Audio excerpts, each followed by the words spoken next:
Let's talk about air resistance yet again. When I did the video before, I had air resistance being proportional to v squared, and this time I'm going to make it proportional to v. And we're going to start out in one-dimensional problem, and then we'll branch into the two-dimensional problem. So let's define vt as terminal velocity. If I took an object and I just dropped it and it fell at, what would that terminal velocity be? So if I did a force diagram, I have the weight acting down, and then going up, I have some proportionality constant times the speed, because if the air resistance is proportional to the speed, then there's got to be a constant proportionality there. So terminal velocity, acceleration is 0, so the sum of the forces should be 0, and so we can find that that coefficient is equal to just the weight divided by terminal speed. Anyway, that's the constant of proportionality.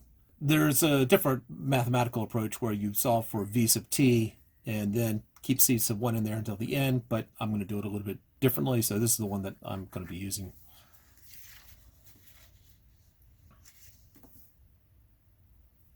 Prior to terminal velocity, it is accelerating, and so I have, assuming down is positive, I have the weight minus the air resistance is equal to mass times acceleration.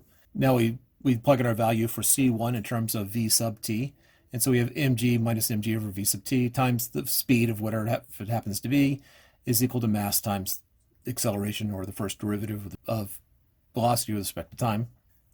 We can divide out mass and then factor g out here in order to have a term with v in it, because we're heading towards an integration. And we end up with g over v sub t times dt is equal to dv over v sub t minus v. I'm going to go ahead and flip the denominator and put a negative sign outside.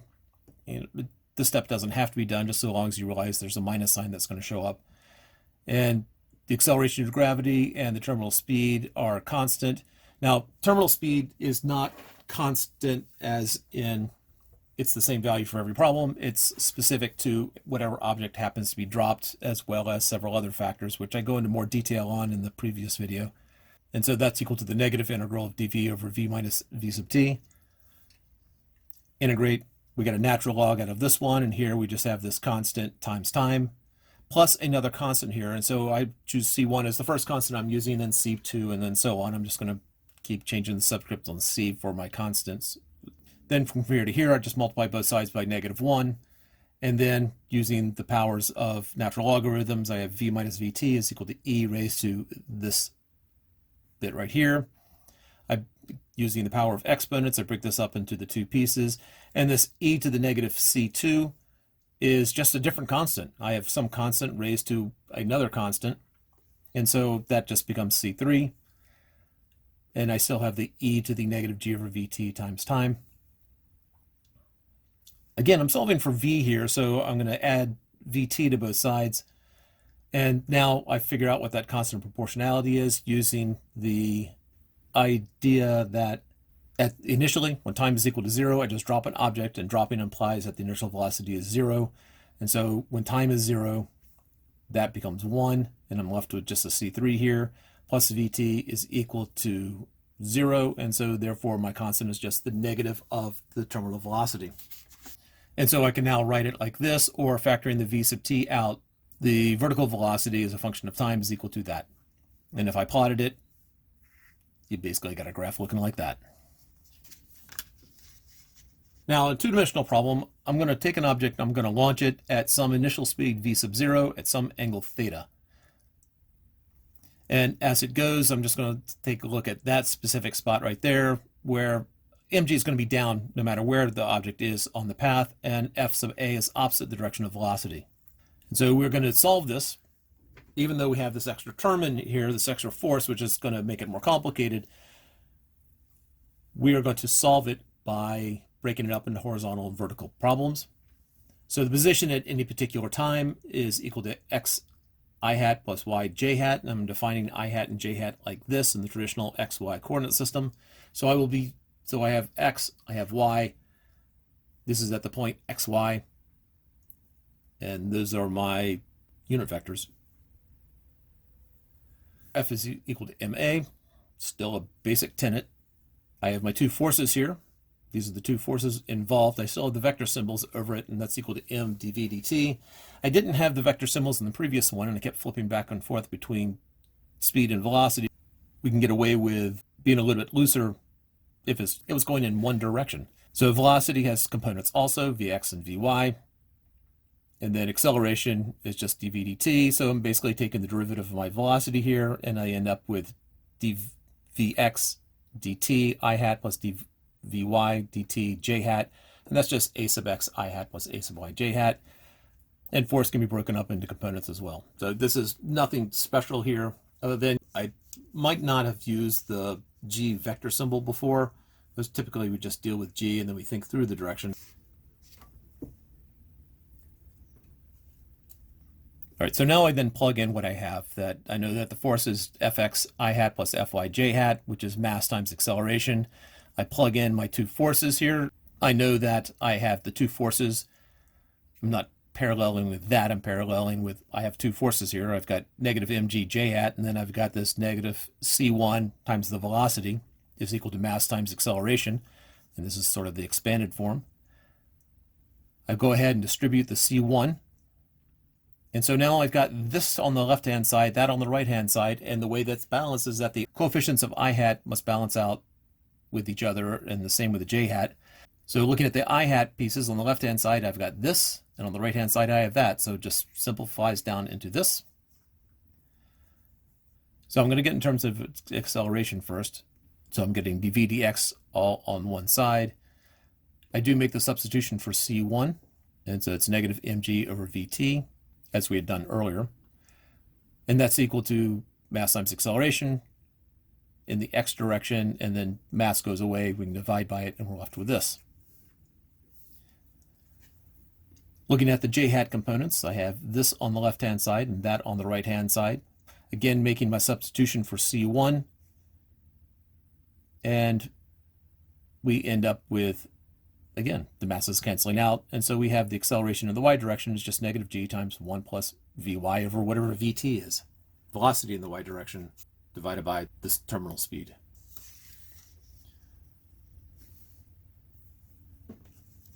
So let's look at the horizontal piece of it. We have the acceleration proportional to the velocity in that particular direction. And so we just basically get the v sub x's on one side, the non-v sub x's on the other.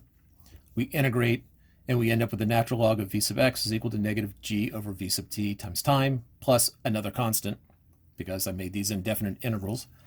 And so v sub x, using the power of exponents, becomes this. We did the same thing before using, and that is a 4 there.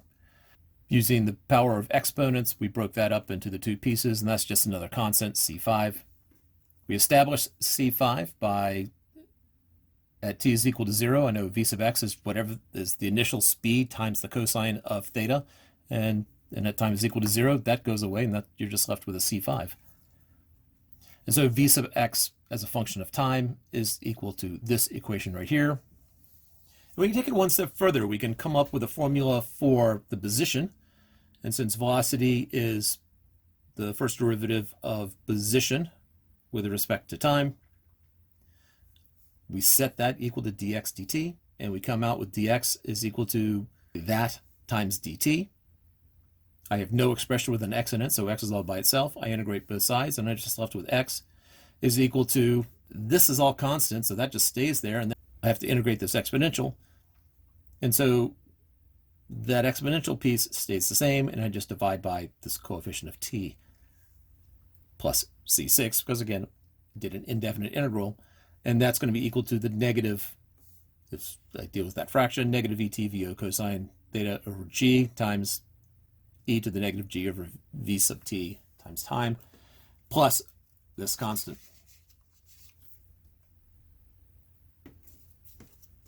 So we have to figure out what c6 is, and again, we take our initial starting point at time is equal to 0.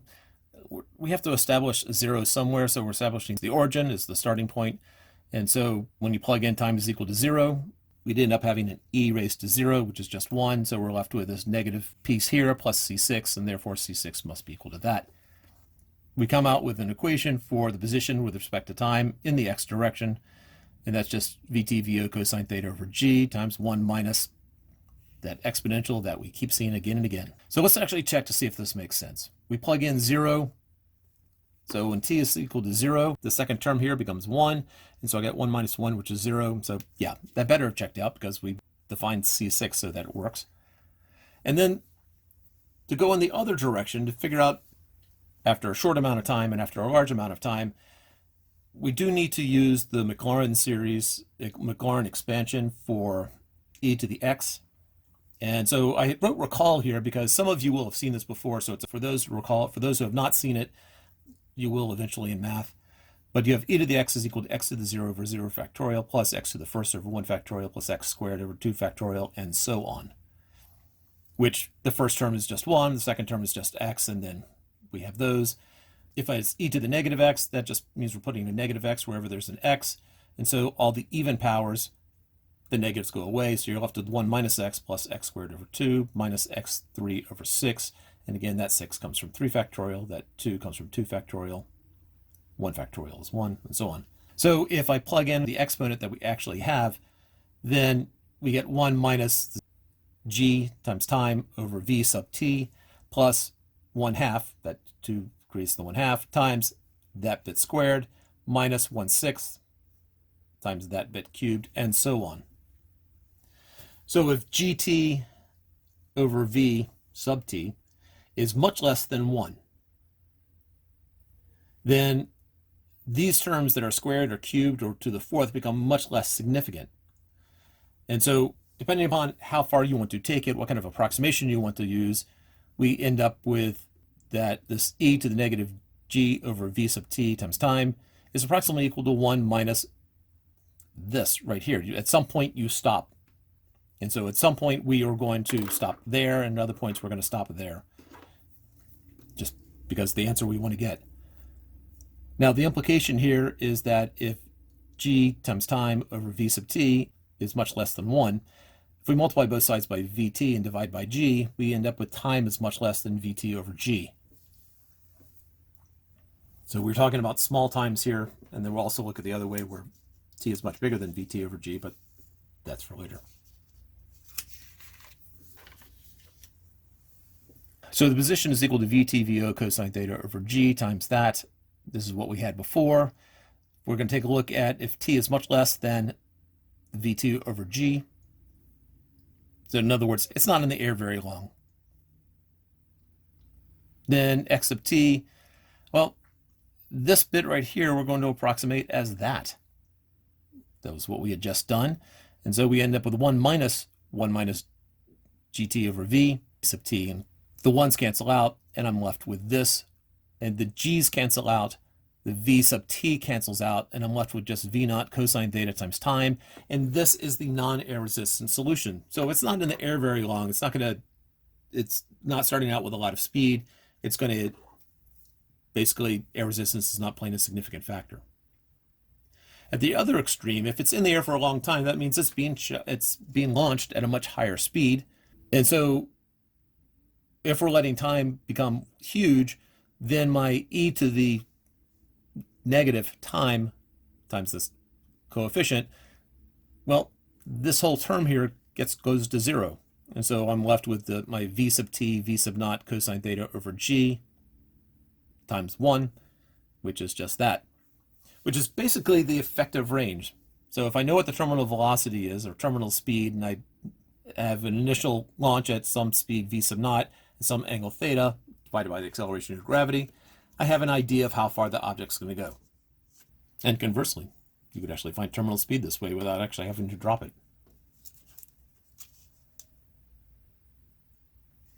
So let's take a look at the vertical.